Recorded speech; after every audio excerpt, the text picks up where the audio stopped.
Alléluia. Je dis un très grand merci à Dieu qui nous permet d'être là ce soir pour parler de sa part.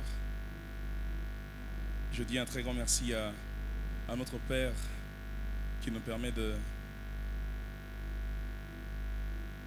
collaborer avec lui durant ce programme.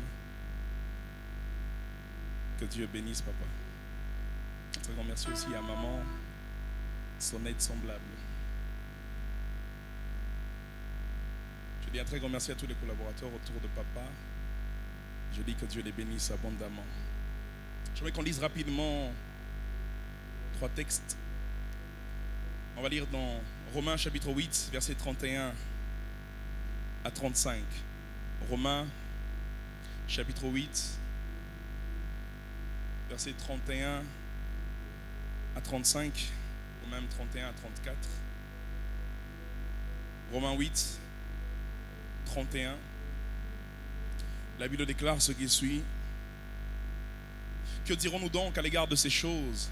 Si Dieu est pour nous, qui sera contre nous? Lui qui n'a point épargné son propre Fils, mais qui l'a livré pour nous tous, comment ne nous donnera-t-il pas aussi toutes choses avec lui?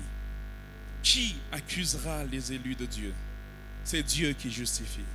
Qui les condamnera? J'aime ça. Christ est mort, bien plus, il est ressuscité.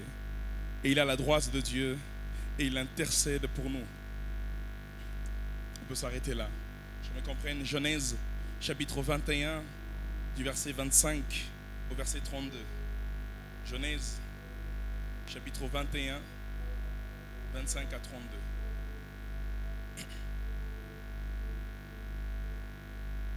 Genèse 21, 25 à 32.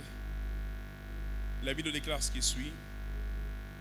Mais Abraham fit des reproches à Abimelech au sujet d'un puits d'eau dont s'étaient emparés de force les serviteurs d'Abimelech. Abimelech répondit: j'ignore qui a fait cette chose-là. Tu ne m'en as point informé, et moi, je ne l'apprends qu'aujourd'hui. Et Abraham prit des brebis et des bœufs qu'il donna à Abimelech. Ils firent tous 2 alliances. Abraham mit à part 7 jeunes brebis. Et Abimelech dit à Abraham: qu'est-ce que ces 7 jeunes brebis que tu as mises à part? Il répondit: tu accepteras de ma main ces 7 brebis, afin que cela me serve de témoignage que j'ai creusé ce puits. C'est pourquoi on appela ce lieu Beersheba, car c'est là qu'ils jurèrent l'un et l'autre. Ils firent donc alliance à Beersheba, après quoi Abimelech se leva avec Picol, chef de son armée, et retournèrent au pays des Philistins. Genèse chapitre 26, enfin notre texte de base. Nous allons faire une lecture kangourou, comme on dit. Nous allons lire Genèse 26, 1 à 3. Ensuite, nous allons prendre 12 à 13. Ensuite, 19 à 23. Et enfin, 32 à 33. Genèse 26, 1 à 3, la Bible déclare: il y eut une famine dans le pays, outre la famine qui eut lieu du temps d'Abraham. Et Isaac alla vers Abimelech, roi des Philistins, à Guérar. L'Éternel lui apparut et dit: ne descends pas en Égypte, demeure dans le pays que je te dirai. Séjourne dans ce pays-ci, je serai avec toi et je te bénirai, car je donnerai toutes ces contrées à toi et à ta postérité, et je tiendrai le serment que j'ai fait à Abraham, ton père. Verset 12. Isaac sema dans ce pays et il recueillit cette année-là le centuple, car l'Éternel le bénit. Je prie que Dieu bénisse quelqu'un. Cet homme devint riche et il alla s'enrichissant de plus en plus jusqu'à ce qu'il devint fort riche. Verset 19. Les serviteurs d'Isaac creusèrent encore dans la vallée et ils trouvèrent un puits d'eau vive. Les bergers de Guérar querellèrent les bergers d'Isaac en disant: l'eau est à nous. Et il donna au puits le nom d'Essek, parce qu'il s'était disputé avec lui. Ses serviteurs creusèrent un autre puits au sujet duquel on chercha aussi une querelle, et il l'appela Sitna. Il se transporta de là et creusa un autre puits pour lequel on ne chercha pas querelle. Il l'appela Rehoboth, car dit-il: l'Éternel nous a maintenant mis au large et nous prospérerons dans le pays. Il remonta de là à Beersheba, très important. Verset 32, la Bible déclare: ce même jour, des serviteurs d'Isaac virent lui parler du puits qu'il creusait et lui dirent: nous avons trouvé de l'eau. Et il l'appela Shiba. C'est pourquoi on a donné à la ville le nom de Beersheba jusqu'à ce jour. Est-ce qu'on peut acclamer la parole de Dieu?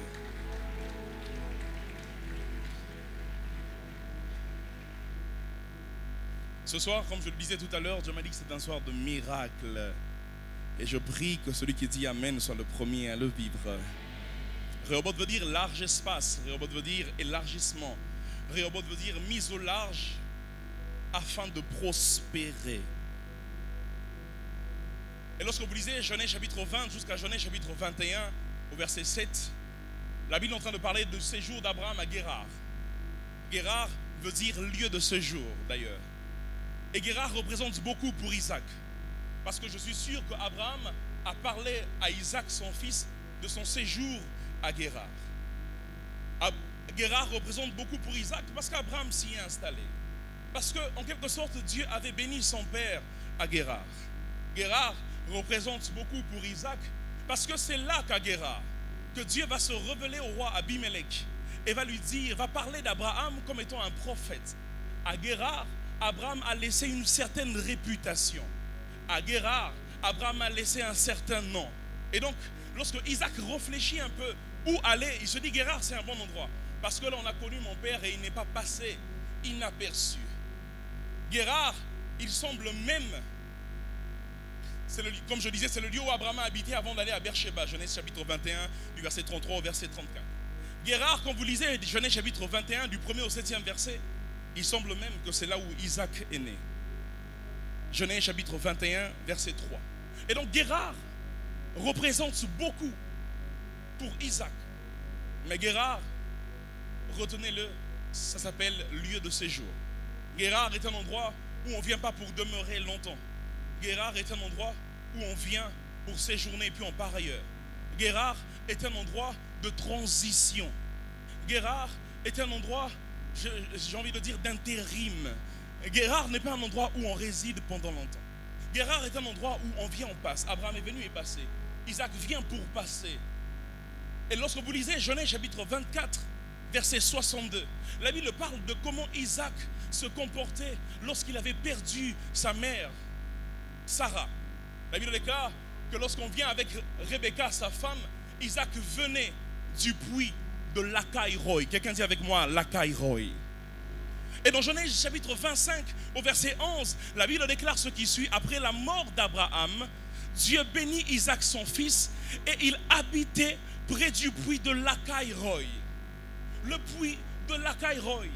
Avant d'aller plus loin, frères et sœurs, permettez-moi de vous rappeler c'est quoi le puits de Lacaïroï. Isaac, où tu habites? J'habite près de Lacaïroï.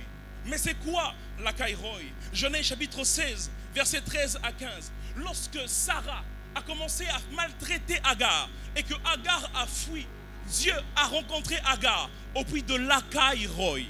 Et c'est là que Agar va dire Ata El-Roy, le Dieu qui me voit. Lorsque Sarah a chassé Agar, a maltraité Agar jusqu'elle fuit, et que Abraham ne pouvait pas protéger Agar, Agar a reçu consolation au puits de Lacaïroï. Agar a reçu réconfort au puits de Lacaïroï. J'ai beaucoup aimé quand l'homme de Dieu hier a fini son message en parlant de la consolation, de Rehoboth comme un lieu de consolation. Je lui faisais même rire à la fin et je lui disais qu'on ne prêche pas comme ça quand tu prêches en premier. Il faut savoir qu'il y a des gens qui viennent après. Est-ce qu'on peut honorer la grâce que nous avons, le pasteur Vicky? Est-ce qu'on peut acclamer le Seigneur pour ça? Je tiens quand même à le répéter de tout mon cœur devant la chair. On ne prêche pas comme ça quand on prêche en premier. Et donc Lacaïroï, c'est le lieu où Agar a reçu consolation. Dis avec moi consolation. C'est le lieu où Agar a reçu réconfort. Dis avec moi réconfort. C'est le lieu où Agar a reçu restauration. Dis avec moi restauration. Lorsqu'il n'y avait personne pour Agar, à Lacaïroï, Agar a rencontré Dieu. Vous savez, Rehoboth c'est un puits, Sitna c'est un puits, Essek c'est un puits, mais ce ne sont pas les premiers puits d'Isaac. Le premier puits auquel était attaché Isaac, elle s'appelle Lacaïroï. La Bible déclare que lorsque Abraham est mort, ça veut dire que lorsque Sarah n'était plus et que Abraham n'était plus, Isaac s'est rappelé. Elle dit, mais lorsque Agar n'avait personne, où est-ce qu'elle a trouvé consolation? À Lacaïroï. Elle dit, maintenant que moi je n'ai plus Abraham qui faisait tout pour moi, comme a dit l'orateur d'hier, maintenant que moi je n'ai plus Sarah qui faisait tout pour moi, où est-ce que je peux avoir consolation? Elle dit, j'irai à Lacaïroï, là où Dieu me voit. J'irai habiter à Lacaïroï. J'aimerais dire à quelqu'un que dans l'atmosphère de Rehoboth, la première chose que Dieu fait, c'est qu'il te donne le réconfort, il te donne la consolation, il te donne la restauration. Dans l'atmosphère de Rehoboth, la première chose que Dieu fait, c'est qu'il console. Isaac réside donc à Lacaïroï parce qu'ils disent Abraham n'est plus là pour me voir, Sarah n'est plus là pour me voir, mais Dieu est là pour me voir. Ce soir, je prie que Dieu console quelqu'un. Ce soir, je prie que dans l'atmosphère de Rehoboth, que Dieu reconforte quelqu'un. Ce soir, je prie que Dieu restaure quelqu'un. Lisez avec moi Psaume chapitre 34, à partir du verset 16. Nous prendrons le verset 18 et 19, qui est l'image de Lacaïroï. La Bible déclare, les yeux de l'Éternel sont sur les justes, et ses oreilles sont attentives à leurs cris. Quand les justes crient, l'Éternel entend. Oh, je pensais que quelqu'un allait dire Amen. Et il les délivre de toute leur détresse. L'Éternel est près de ceux qui ont le cœur brisé. Et il sauve ceux qui ont l'esprit dans l'abattement. Ce soir, Dieu m'a dit donc de dire à quelqu'un qui a le cœur brisé, dans l'atmosphère de Rehoboth, Dieu commence par consoler les cœurs. Dans l'atmosphère de Rehoboth, Dieu commence par reconforter quelqu'un. Dans l'atmosphère de Rehoboth, Dieu commence à travailler le cœur de quelqu'un. J'ai envie de dire, dans l'atmosphère de Rehoboth, Dieu guérit des blessures intérieures. Dans l'atmosphère de Rehoboth, Dieu t'apprend à pardonner. Oh frères et sœurs, Dieu m'a appris ceci. Donner de l'autorité à quelqu'un qui est blessé, c'est lui donner le pouvoir d'en blesser plusieurs. Et donc quand tu pries pour que Dieu t'élève, quand tu pries pour que Dieu te donne de l'autorité, sache que la première chose que Dieu va faire, avant d'élargir l'espace de ta tente, c'est d'élargir l'espace de ton cœur. À Lacaïroï, dans l'atmosphère de Rehoboth, le premier Rehoboth que Isaac vit, c'est que Dieu vient élargir l'espace de son cœur. Lorsque Dieu appelle Saül pour qu'il devienne roi, pour qu'il ait l'autorité, 1 Samuel, chapitre 10, verset 9, la Bible déclare que lorsque Saül quitta Samuel, l'Éternel fit quoi? Il lui donna un nouveau cœur. Parce que lorsque Dieu veut t'élever, il sera sûr que dans ton cœur, il n'y a pas de la colère envers certains. Il n'y a pas de la rancune envers les autres. Dieu vient te consoler. Il sera sûr de te combler afin que tu ne fasses pas du mal aux autres. Le Dieu qui donne l'autorité à Joseph en Égypte, celui qui l'a appris à pardonner la femme de Potiphar. Le Dieu qui donne l'autorité à Joseph en Égypte, celui qui l'a appris à pardonner ses frères. Genèse chapitre 50, verset 19 à 20. Vous avez médité de me faire du mal, mais Dieu a fait quoi? Il a transformé en bien. Ce soir, je suis venu parler à quelqu'un qui a dans son cœur cette rancœur pour cette marâtre qui a souffert. Ce soir, je suis venu parler à quelqu'un qui a dans son cœur assez de blessures que cet oncle l'a fait subir. Ce soir, je suis venu parler à quelqu'un qui n'a plus personne pour lui. Et qui a une sorte de... Il est aigri envers le monde. Ce soir, je suis venu parler à quelqu'un qui est blessé au-dedans. Oui, qui prie en demandant, Seigneur, élève-moi. Seigneur, élargis-moi. Mais dans son cœur, il est blessé. Quelque part, quand ça lui arrive de réfléchir dans ses heures perdues, il se dit, si Dieu m'élève, ce que je veux faire à cela. Ce soir, Dieu dit, avant qu'il t'élève, avant qu'il donne un Rehoboth extérieur, il commence par faire un Rehoboth intérieur. Il veut que tu apprennes à pardonner. Il veut te consoler. Il veut te restaurer. Lacaïroï.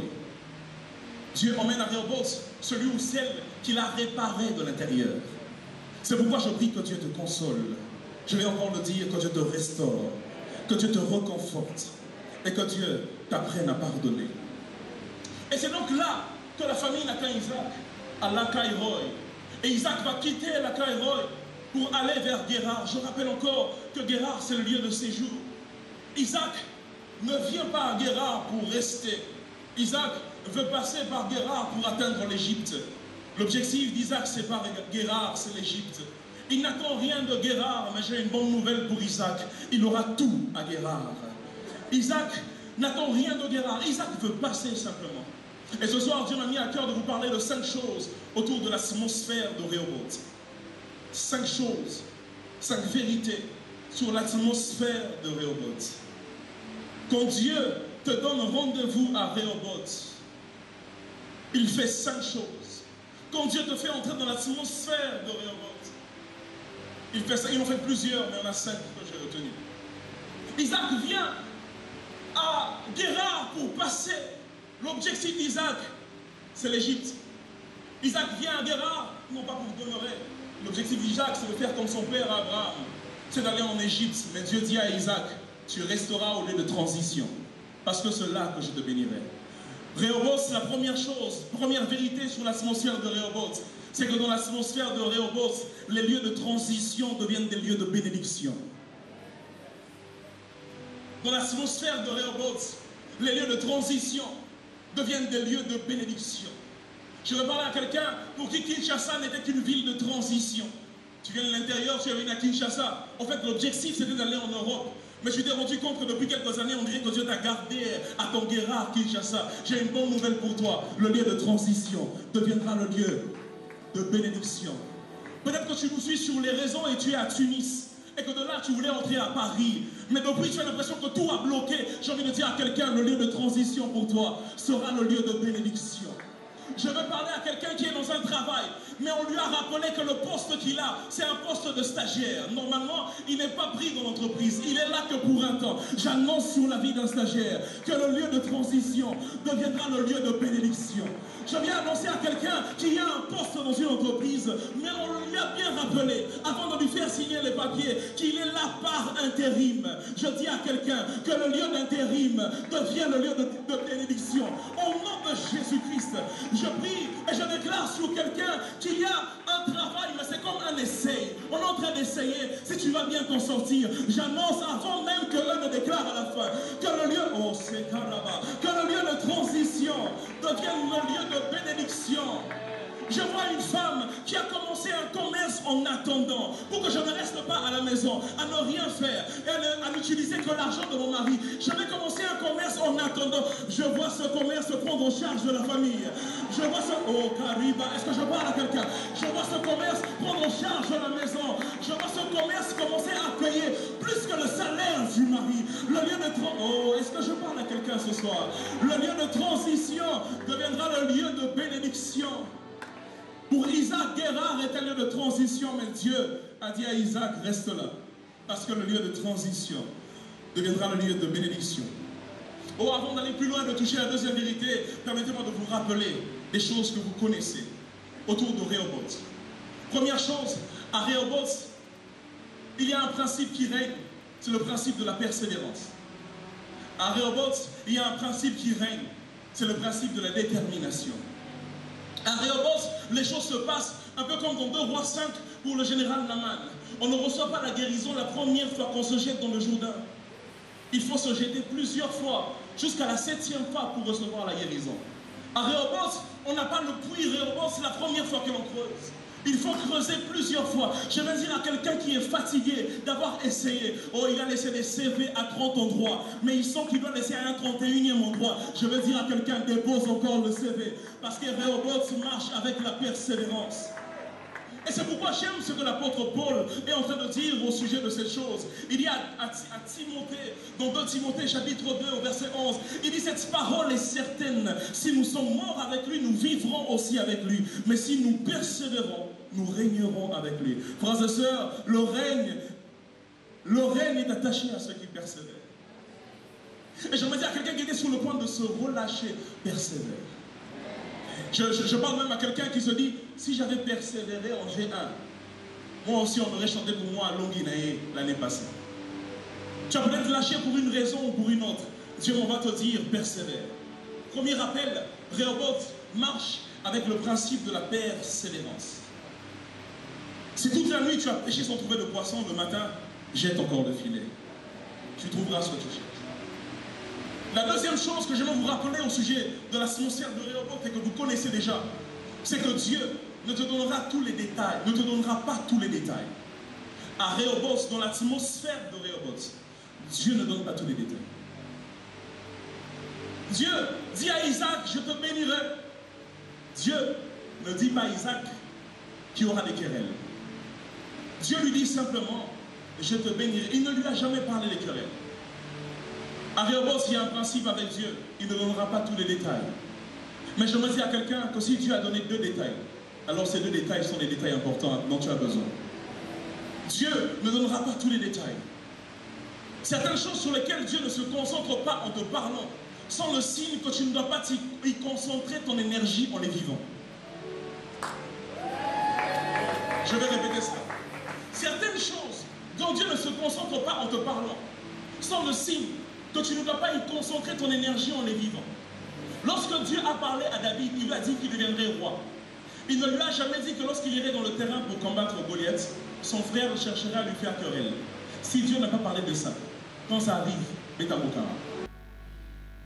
Certaines choses dont Dieu ne t'a pas parlé sur ta destinée, quand tu les vis, sache que quelquefois c'est un signe de Dieu qui te dit, ne fais pas attention à cela.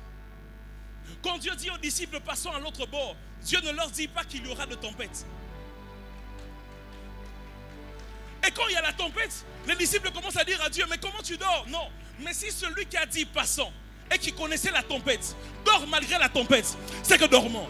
Je vais dire à quelqu'un en cette saison, on va regarder la position de Jésus. S'il dort, on va dormir. Même si tout se trouble autour de nous, je dis s'il dort, on va dormir.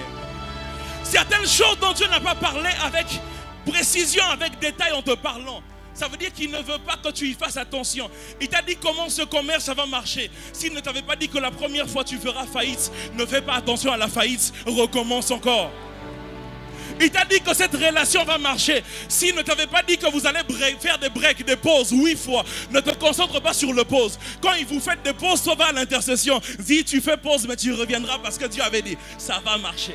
Quand Dieu ne t'a pas donné certains détails, c'est que Dieu veut te passer comme message. C'est que toi aussi à ton tour, ne fais pas attention à ces détails quand ça va venir. Je dis à quelqu'un, ne fais pas attention. Si le Jésus qui t'a dit allons à l'autre bord n'a pas parlé des tempêtes, c'est que les tempêtes ne méritent ni son attention, ni ton attention. Le problème c'est que quelquefois nous avons trop d'attention sur ce que Dieu n'a pas dit. À Rehoboth, nous ne faisons attention qu'à ce que Dieu a dit. On ne regarde pas à ce que Dieu n'a pas dit. Quand Dieu n'a pas dit, ça ne nous concerne pas. Quand Dieu a dit qu'on va réussir et qu'il n'a pas dit que les taux vont monter, même si les taux montent, nous on sait. Dieu avait dit, on va réussir. Quand Dieu avait dit que ça va marcher et qu'il n'avait pas parlé de tous les troubles qu'il y aura avant que ça marche, ne fais pas attention aux troubles. Fais attention à ce que Dieu a dit. Je ne fais que te rappeler que dans l'atmosphère de Rehoboth, on ne fait pas attention à ce que Dieu n'a pas dit. Ne sois pas comme les Congolais. J'ai lu un post du pasteur Vicky qui le lisait sur ses statuts. Ne sois pas comme les Congolais qui regardent une vidéo et il dit ce qu'il n'a pas vu au lieu de dire ce qu'il a vu. Une fille a quitté une moto et est montée dans une voiture. Qu'est-ce que toi tu as vu? Elle a quitté une moto, elle est montée sur une voiture. Les autres choses que tu ne contrôles pas, n'en parle pas. Mais le Congolais va t'expliquer la discussion qui s'est passée entre eux, alors que ce n'est même pas lui qui a filmé. J'ai envie de dire, dans la saison de Rehoboth, on se concentre sur l'essentiel. On ne se concentre pas sur des choses que Dieu n'a pas dit. Aide-moi à dire à ton voisin, Esaïo, arrête de te concentrer sur des choses que Dieu n'a pas dit. Dieu a dit que tu auras des enfants. Même si tu fais 8 ans sans enfants, Dieu avait dit, il y aura des enfants. On ne se concentre pas sur la stérilité. On se concentre sur ce que Dieu a dit. Est-ce que je parle à quelqu'un ce soir? À Rehoboth, on ne s'attarde pas sur ce que Dieu n'a pas dit. On se concentre sur ce que Dieu a dit. Si Dieu ne dit pas tout, c'est parce que le peu qu'il dit est suffisant pour que tu vives le tout qu'il a prévu. Je vais répéter cela. Si Dieu ne dit pas tout, c'est parce que le peu qu'il te dit est suffisant pour que tu vives le tout qu'il a prévu. L'essentiel, c'est pas qu'il dise tout. L'essentiel, c'est que tu vives tout. Alors même s'il n'a pas tout dit, toi avance, parce que tu vivras tout. J'annonce à quelqu'un que dans l'atmosphère de Rehoboth, Dieu parle peu, mais il agit beaucoup. J'annonce à quelqu'un que dans la... Oh, est-ce que je parle à quelqu'un ce soir? J'annonce à quelqu'un qui est derrière que dans l'atmosphère de Rehoboth, Dieu parle peu, mais il dit... Il fait tout. Si tu as l'impression qu'à chaque fois qu'un prophète arrive à la maison, il donne des prophéties très détaillées à tout le monde, mais à toi il dit prions seulement. Il ne te donne jamais rien comme détail. Sache que tu es dans l'atmosphère de Rehoboth. Dieu ne dit pas tout, il fait tout. Si tu as l'impression que dans ce travail, qu'à la parole éternelle, les yeux des patrons, les yeux du pasteur, les yeux des responsables voient tout le monde sauf toi, ne deviens pas un problème, ne deviens pas jaloux. Dans l'atmosphère de Rehoboth, Dieu ne dit pas tout, il fait tout. Même s'il ne te voit pas, il sentira quand Dieu fera. Dans l'atmosphère, oh, est-ce que je parle à quelqu'un ce soir? Dans l'atmosphère de Rehoboth, Dieu ne dit pas tout, mais il fait tout. Dans l'atmosphère de Rehoboth, la troisième chose, on ne touchera pas à ta Rebecca. La troisième chose que Dieu m'a demandé de te rappeler, c'est que dans l'atmosphère de Rehoboth, on ne touche pas à ce qui est à toi.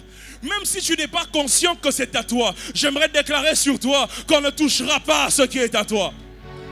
Dans l'atmosphère de Rehoboth, ils peuvent habiter dans la même maison, mais ils ne toucheront pas à ce qui est à toi. Ils peuvent être plus près que toi que de ce qui est à toi, mais ils ne sauront pas le saisir. Parce que dans l'atmosphère de Rehoboth, ce qui est à toi est protégé.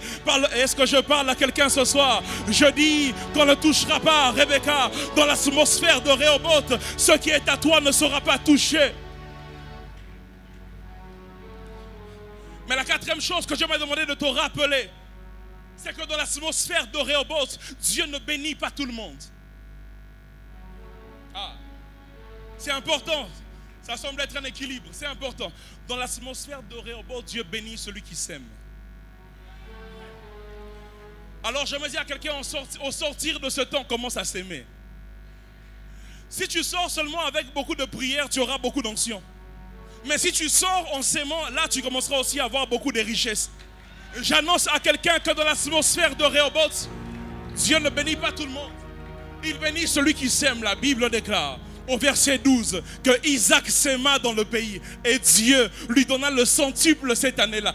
Le problème avec toi, ce n'est pas l'atmosphère de Rehoboth. Le problème avec toi, c'est que tu es dans la bonne atmosphère, mais tu n'as pas la bonne attitude. J'ai envie de dire à quelqu'un dans cette saison, la bonne attitude. J'ai 200, je vais s'aimer. J'ai 500, je vais s'aimer. J'ai 1000, je vais s'aimer. J'ai 10 000, je vais s'aimer. Dans cette atmosphère de Rehoboth, Dieu bénit celui qui s'aime. Pourquoi les autres viennent quereller Isaac? Parce qu'eux n'ont pas s'aimé. Pourquoi les autres ne vivent pas le centuple? Parce qu'eux n'ont pas s'aimé. J'ai envie de dire à quelqu'un et de t'annoncer déjà les blessures intérieures futures. Si tu ne s'aimes pas, tu vas quereller ceux qui ont s'aimé. Alors, pour ne pas perdre ton temps à quereller celui qui prie et qui a l'onction, c'est pourquoi quand il chante, les choses se passent. Et toi, quand tu chantes, rien ne se passe. Toi aussi, va prier, va s'aimer dans la présence de Dieu. Ainsi, la deuxième chose que j'aimerais vous dire, lisez avec moi, Genèse 26 au verset 3. Dieu dit à Isaac, je te bénirai. Après, lisez avec moi, le même Dieu qui parle à Isaac, dans le texte dont je viens de parler, au verset 12, au verset 13. La Bible déclare que Dieu bénit Isaac. Isaac s'aima et reçut au centuple, car quoi? Dieu, l'Éternel, l'avait béni. Deuxième vérité sur l'atmosphère de Rehoboth. Dans l'atmosphère de Rehoboth, il y a un temps où Dieu dit ce qu'il fera, mais aussi un temps où Dieu fait ce qu'il a dit. Quand il se révèle à lui la première fois, il lui dit, je te bénirai. Mais quand on arrive au verset 12, ce n'est plus au futur. La Bible déclare Dieu le bénit. J'annonce à quelqu'un qui a reçu beaucoup de prophéties. Tu entres dans l'atmosphère où Dieu ne dit plus ce qu'il fera. Dieu commence à faire ce qu'il a dit. Je prie que l'Éternel mette une pause aux nouvelles promesses, qu'il accomplisse d'abord les anciennes. Je prie que Dieu commence à faire ce qu'il a dit. Il y a des gens, surtout à l'église, qui sont devenus des expérimentés en futur. Dieu me bénira. Je serai un grand homme. Dieu fera. J'annonce à quelqu'un que désormais tu n'auras que 2 temps à conjuguer. Ça sera soit le présent, soit le passé.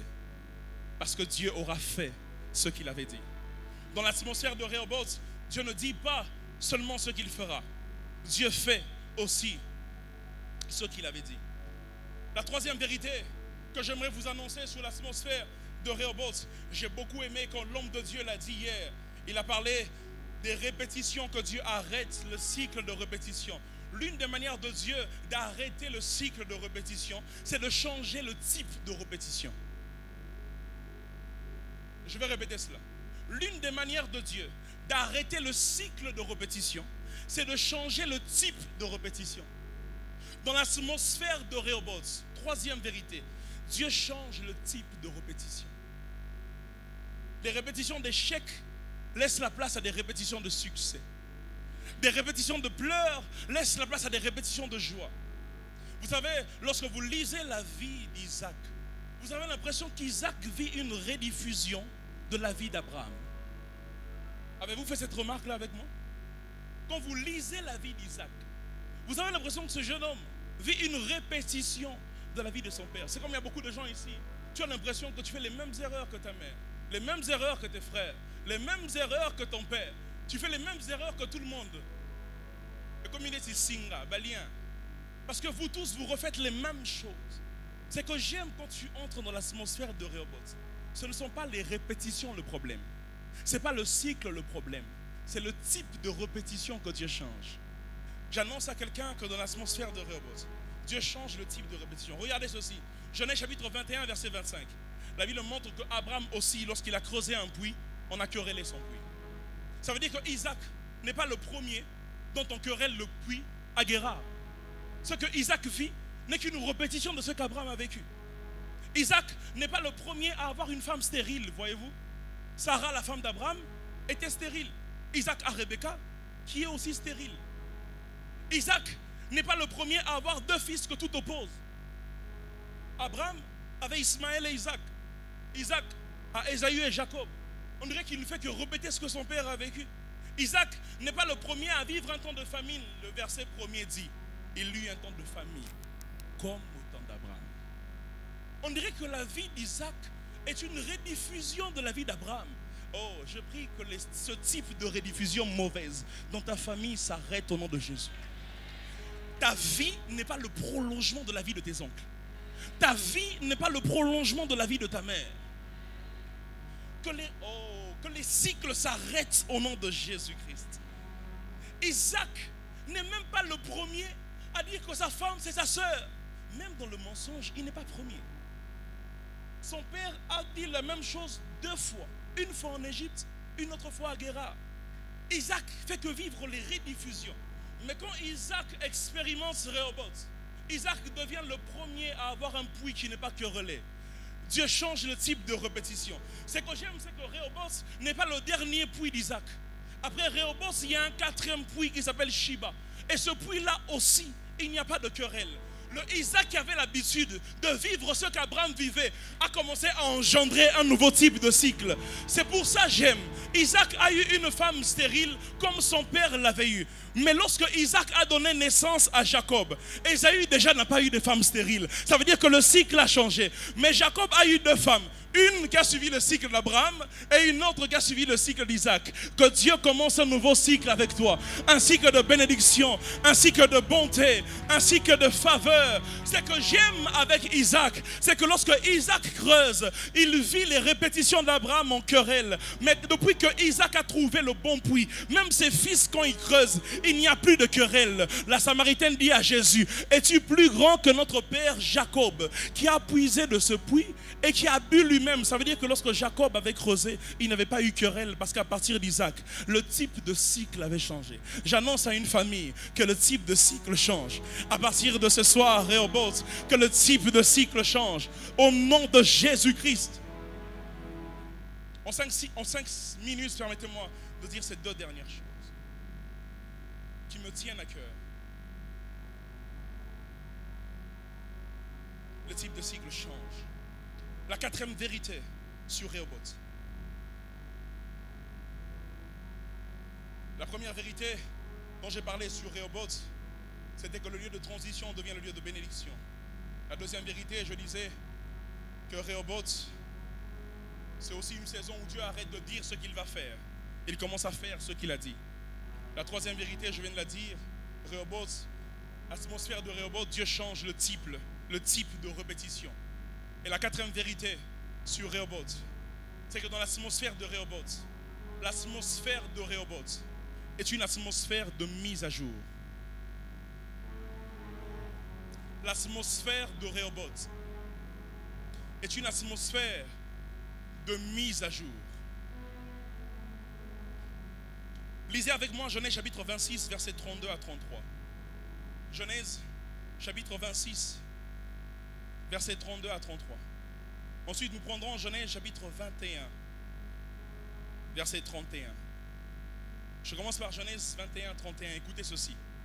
C'est pourquoi on appelle ce lieu Beersheba, car c'est là qu'ils jurèrent l'un à l'autre. Genèse 26, versets 32 à 33. Ce même jour, Isaac, les serviteurs d'Isaac viennent lui dire, qu'ils avaient trouvé le puits, de l'eau dans le puits qu'ils creusaient. Verset 33. Et il l'appela Shiba. Écoutez la fin. C'est pourquoi on a donné à la ville le nom de Beersheba jusqu'à ce jour. Bon, Beersheba, ça vient de qui? Abraham ou Isaac? Parce que je vous rappelle qu'avant même qu'on arrive là, quand vous lisez plus haut, au verset 23, la Bible déclare, il remonta de là à Beersheba. Beersheba existe 5 chapitres avant. Et 5 chapitres après, on vient répéter un peu la même phrase. C'est pourquoi on a donné à la ville le nom de Beersheba.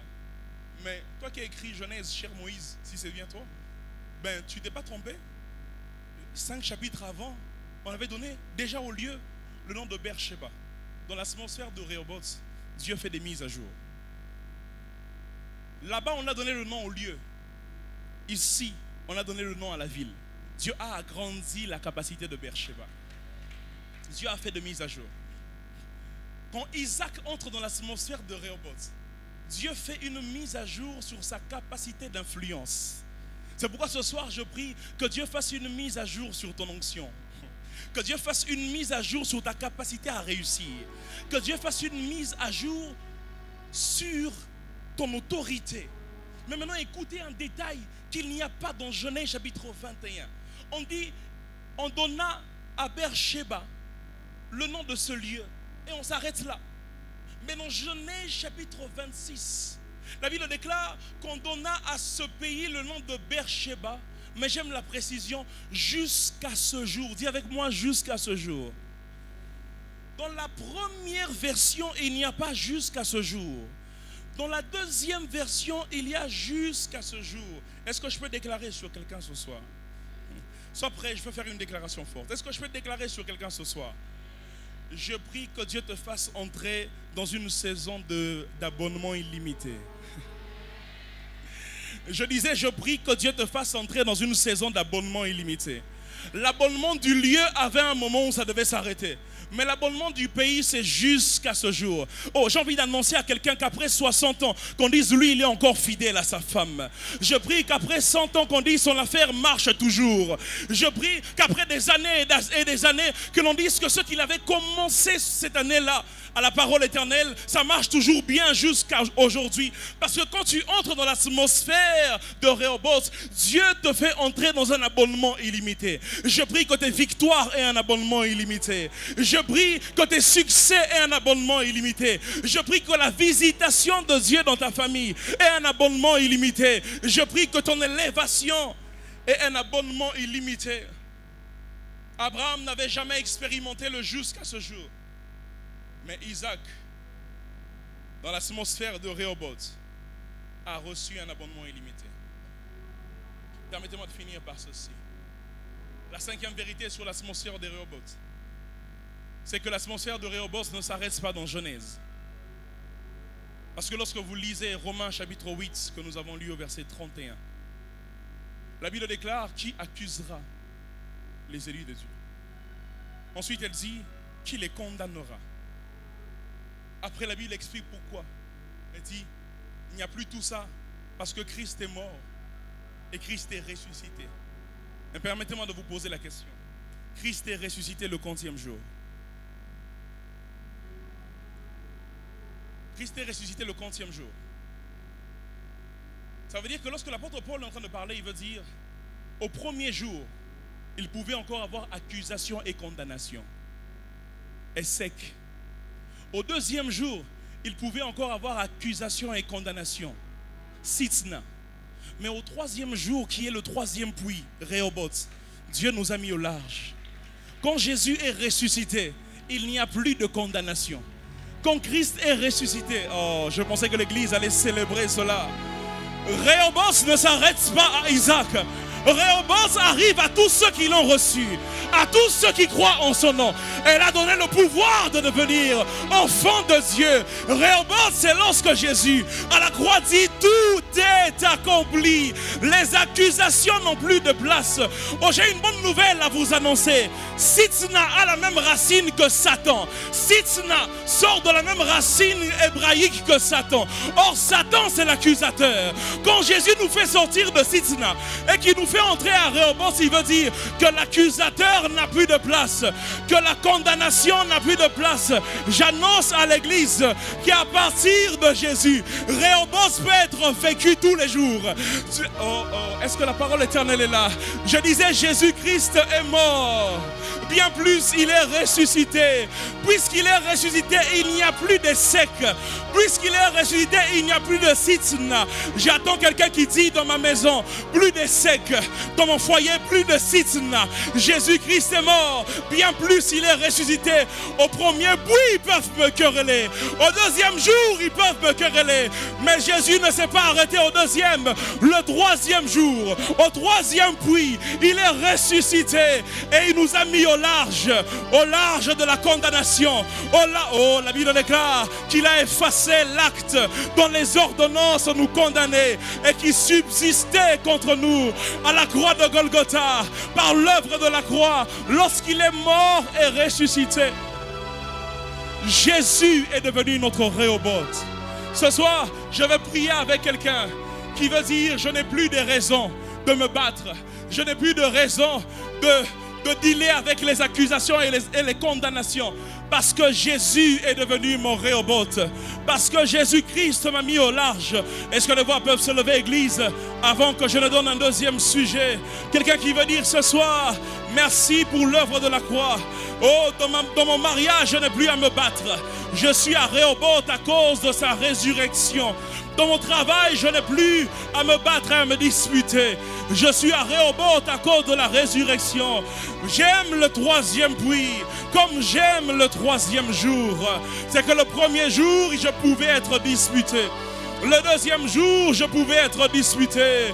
Mais Jésus est ressuscité et il n'y a plus de condamnation. Quand la maladie vient me condamner, je rappelle qu'il a été flagellé pour ma maladie. Quand la maladie vient me condamner, je rappelle qu'il a été flagellé pour la maladie. Oui, quand la mort vient frapper, je rappelle qu'il a vaincu la mort. Quand le péché vient frapper, je rappelle que l'agneau parfait est mort à cause de l'œuvre de la croix. Je ne peux pas te parler de ces choses sans faire allusion à l'œuvre parfaite. Parce que là, à la croix, Jésus a tout accompli. Est-ce qu'en battant les mains, église, tu peux commencer à dire: il a tout accompli. Il a tout accompli pour mon travail. Il a tout accompli pour ma foi. Il a tout accompli pour ma vie. Il a tout accompli pour moi. Glorieux. Gloire. Il a tout accompli pour moi. Il a tout accompli. Qui accusera les élus de Dieu? Je ne sais pas où est-ce qu'on t'accuse. Je ne sais pas celui qui a encore le courage de te condamner. Mais j'aimerais t'annoncer, il peut en avoir le courage, mais il n'en a pas le droit. Parce que Jésus est mort. Bien plus, il est ressuscité. Et le troisième jour, le troisième puits à Rehoboth, Jésus nous a mis au large. Jésus nous a mis au large. Jésus nous a mis au large. Jésus nous a mis au large. Alors que tu es en train de prier, tu es en train de déclarer: mes entreprises sont mises au large. Mon travail est mis au large. Mon travail est mis au large. Ma famille est mise au large. La santé mentale de mes enfants est mise au large. La santé de ma famille est mise au large. Je suis mis au large. Plus de condamnation. Plus de querelle. Plus de querelle. Celui qui veut te quereller va rencontrer celui qui est mort et qui est ressuscité. Jésus t'a mis au large. J'annonce à quelqu'un ici: Jésus t'a mis au large. Il n'y a plus de condamnation. C'est pourquoi tu faisais beaucoup d'efforts sans avoir de résultats. Jésus a déjà eu des résultats pour toi. À la croix, il t'a mis au large. Je veux dire à quelqu'un: ose affronter ce Goliath. Jésus l'a déjà vaincu. Ose dire non à cette situation. Jésus a déjà tout accompli.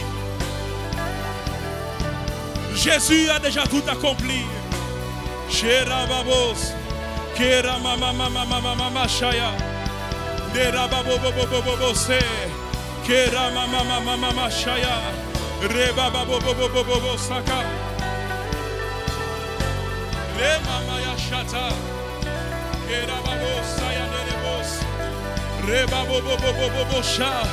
Ce soir, j'aimerais qu'alors que nous sommes en train de prier,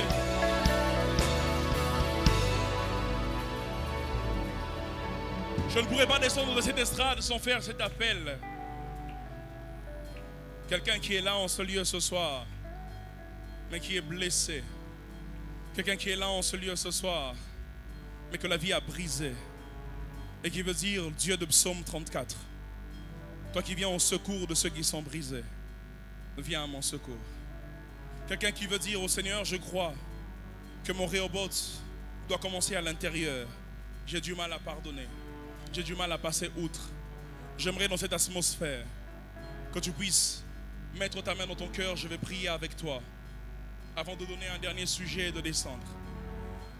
La Bible m'apprend que Rehoboth se fait au dedans avant de se faire au dehors. Et Dieu a placé cela dans mon cœur comme un fardeau pour dire à quelqu'un que ce que tu demandes là, Dieu veut te le donner, mais il veut faire un travail au dedans. Je ne sais pas si papa me le permettra. J'aimerais que ces personnes dont je suis en train de parler puissent avancer.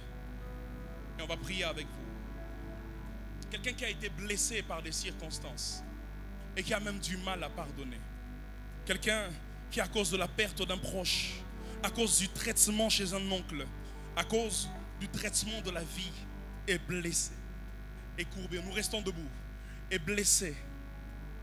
Et il sait en lui-même que si Dieu l'emmène à Rehoboth maintenant, il va aussi blesser plusieurs.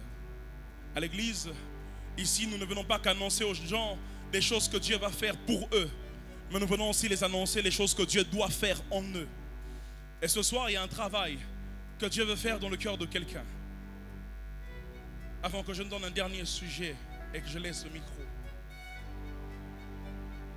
Vous savez, souvent nous regardons les personnes qui autour de nous prient bien, parlent bien, rient bien. Mais quelquefois à l'église, nous sommes remplis de personnes qui sont blessées par des circonstances. Et ces blessures deviennent comme des prisons dans lesquelles ils enchaînent les autres, mais aussi dans lesquels ils s'enchaînent eux-mêmes. Ce qui fait qu'ils n'arrivent même plus à arriver à Rehoboth. L'homme de Dieu a dit hier, lorsque Dieu t'empêche de profiter des secs, de profiter de Sitna, c'est parce qu'il veut t'emmener à Rehoboth. Ce soir, il y a quelqu'un qui doit simplement pardonner.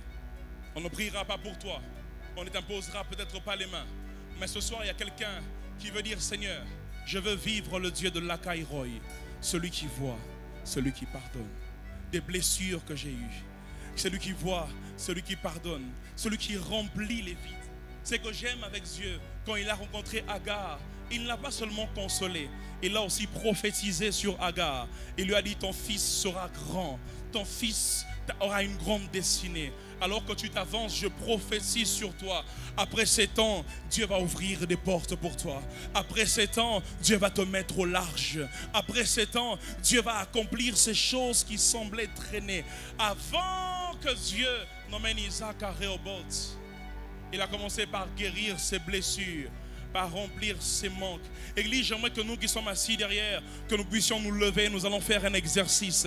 Nous allons tendre nos mains vers tous ceux qui sont devant. Et nous allons prier afin que Dieu les console. Qu'il y ait un Rehoboth interne. Qu'il y ait un Rehoboth interne. Il y en a qui sortiront comme des larmes être en train de couler. C'est des larmes de guérison.